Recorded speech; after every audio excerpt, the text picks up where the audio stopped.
এই যে আমাদের গাছের জলপাই আচার তৈরি করব, যে যে খাবেন সবাই চলে আসবেন, সবাইকে দেওয়া হবে।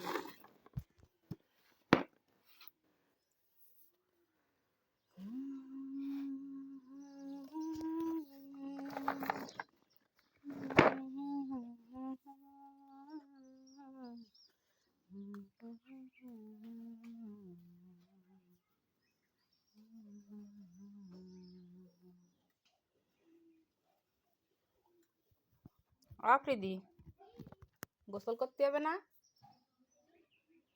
এই দেখো আচার বানানোর জন্য কত জলপাই পাড়িছি।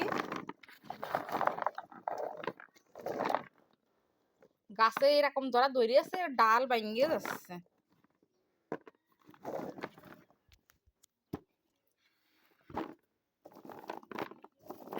এই জায়গা তাই সারে কটা দিবা না, সব আচার বানাইতে দিবা না।